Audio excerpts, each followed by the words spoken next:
Howdy again everyone. The Viltrox Lens company offers some of the best value autofocus lenses on the market today, and this new optic from them is, I think, the lowest budget they've ever put out. The AF 20mm f2.8, and at a price of only $160 US, this has to be the least expensive 20mm full frame lens around, almost $100 less than the also competitively priced Tamron 20mm f2.8. Potentially, this Viltrox thing could be a serious bargain. As I mentioned, it's an autofocus full frame lens, and it's coming out on Sony E, Nikon Z and Fuji X mounts, and I'd like to thank Viltrox very much for sending me a copy of this lens for evaluation, although as usual this is a totally independent review.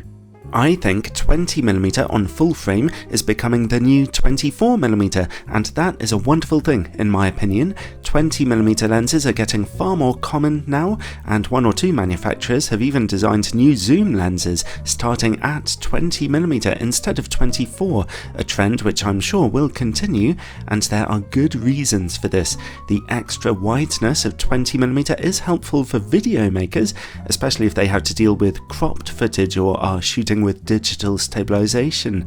It's also easier to make lenses wider on mirrorless cameras than it was for digital SLRs, and also cameras are getting so high resolution nowadays that with a wider angle lens you can still crop into your image effectively for a tighter angle while still having the wider image to play with. And finally, I just love that 20mm focal length. It's an ultra wide angle, but without being so wide that it's difficult to compose your image. If you're shooting on an APS-C camera, then this thing will be the equivalent of about 30mm, much less interesting, but still useful. I'll be testing this thing out on full frame today, that's clearly what it's intended for. The lens's construction is dead simple, but it doesn't feel low quality. Although it weighs under 200 grams, it does feel solid enough in your hand. It's based on a metal lens mount with a USB-C port for firmware updates, but there's no weather sealing here. Then comes the lens's only control point, a plastic focus ring, which turns extremely smoothly. The lens's manual focus response was a little slow, but worked precisely enough. And here you can see that the lens suffers from a moderate amount of focus breathing. At this price point, that's what you expect to see, really. The lens's autofocus motor works accurately with an almost silent whirring sound. In single shot autofocus mode it's a little slow, but if you switch to autofocus continuous mode, it picks up the pace very nicely. The lens has a small 52mm filter thread. I found that you have to use very thin filters with it if you want to avoid problems with physical vignetting. Even my little Marumi Fit and Slim polarizing filter caused a touch of corner shading here. The lens comes with a small plastic hood, and while it does not feature image stabilization, it cooperated with my camera's in-body stabilization well. Overall, considering the lens's rock bottom price, the build quality here is absolutely fine.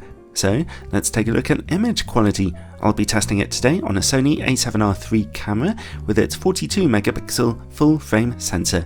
In-camera corrections are turned on. In the middle of the image at f2.8 we see great sharpness and contrast, although I'll tell you now, stop down to f4 and that sharpness becomes perfect. Let's stay at f2.8 though and look into the corners. Okay, the image is definitely a fair bit softer here, but still, for such a wide angle on a full frame camera, this picture quality is still quite usable. Stop down to f4 for a little more brightness and contrast in those corners, but stop down to f5.6 for sharpness to become very good there, and at f8 it looks excellent. The lens stays this sharp down to f16, where we see the effects of diffraction softening the image just a little. Still, for such a low budget lens, this is a good performance. It's quite sharp at f2.8 and very sharp from corner to corner at f5.6, and for $160 that's more than reasonable. Okay, let's turn off in-camera correction and take a look at distortion and vignetting, again on full frame.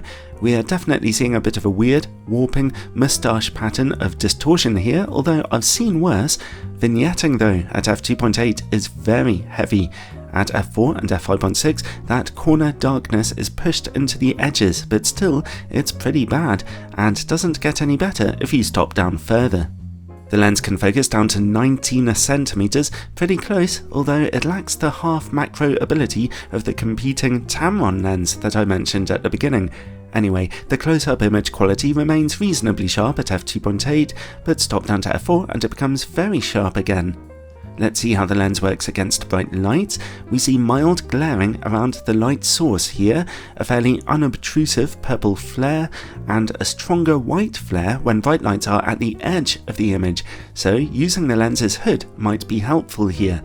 While we're working in the dark, let's take a look at chroma levels.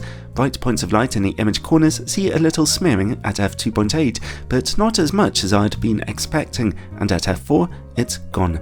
Let's zoom out then and look for sun stars. At f8 they really begin to emerge, and at f11 and f16 they're pretty strong. Nice. Finally, let's take a look at the quality of this lens's bokeh. You have to get pretty close to your subject to see background separation with this lens, even on a full frame camera. Those out of focus backgrounds look fairly smooth here, perhaps not the softest in the world, but I certainly didn't notice any particular issues. Overall, this new Viltrox lens may not be perfect, but for $160 it's certainly fantastic value for money. Stop down the aperture a bit for best results, and watch out for that vignetting, especially if you're using a filter. Other than that, I don't really have much hesitation recommending this lens to any wide-angle enthusiast who happens to be on a low budget.